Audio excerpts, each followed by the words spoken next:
एक एक करके जो बात अभी नहीं आ पाई। जी सर, अभी शिक्षा पर बात आई है। इस देश में शिक्षा का हालत इस सरकार ने प्राइवेट में लाने की ओर सारे प्रयास किए जा रहे हैं, कर रहे हैं।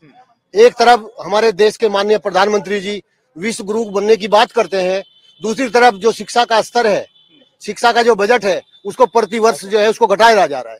आप ऐसी कौन सी ताकत है, कौन सा ऐसा सुगुफा है जो आप बिना बजट के, बिना पैसे के, बिना संसाधन के आप विश्व गुरु बनना जा रहे हैं?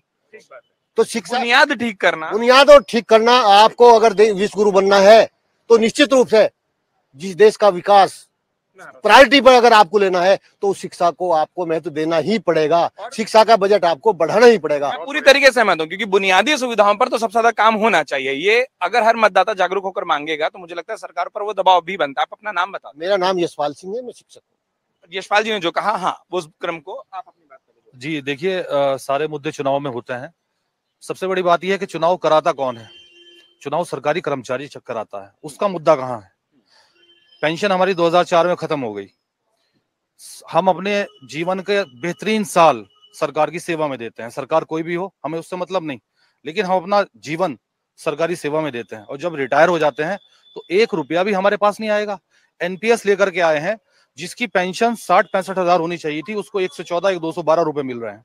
वेतन आयोग का खात्मा कर दिया, नई भर्तियां नहीं हो रही हैं, सब कुछ प्राइवेटाइजेशन में जा रहा है। देश जा किस तरफ रहा है? आप एक बड़े वर्ग को, अभी एक शिक्षक की यहाँ पर पुलिस वाले ने हत्या कर दी, जो कि बोर्ड्स की कॉपी लेकर के आ रहा था।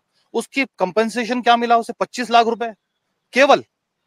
तो ये इतने मुद्दे हैं। हमने कोरोना के काल में जब लोग घर से निकलने को तैयार नहीं थे, सरकारी कर्मचारियों ने इस देश को संभाला है। माननीय प्रधानमंत्री जी ने जो सपना देखा था कि भारत सुरक्षित बचे, उसको सरकारी कर्मचारियों ने पूरा किया।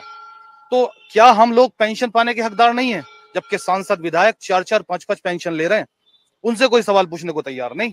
और हर बार हम बात करते हैं, हर बार हम मांग करते हैं, लेकिन कोई विधायक, कोई सांसद हमारी बात उठाने के लिए तैयार नहीं है। तो सरकारी कर्मचारी जो इस देश की रीढ़ की हड्डी हैं, जो इस देश को चला रहे हैं, जो भी सरकार आए, जो भी प्रधानमंत्री बने, जो भी मुख्यमंत्री बने, उसका विजन अगर कोई इंप्लीमेंट करता है तो सरकारी कर्मचारी करते हैं। तो मैं निवेदन करना चाहता हूं कि पुरानी पेंशन की मांग आपके माध्यम से सरकार तक पहुंचे, आने वाली सरकार इसे लागू करे। आपका नाम सर? डॉक्टर फर्रुख हसन। जो आपने कहा, देखिए, वो मांग कहीं ना कहीं लोगों के दिमाग में है, अगर वोट देते समय वो मुद्दा होता है, दिमाग में है, संसद में नहीं रखी जाती। दिमाग से मांग पूरी नहीं होगी।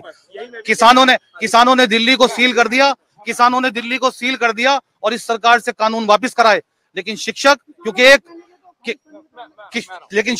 बाध्य है, शिक्षक बाध्य है, वो ऐसा नहीं कर सकता। इस कारण से सरकार इस पर ध्यान नहीं देती है, लेकिन सहने की भी एक सीमा होती है।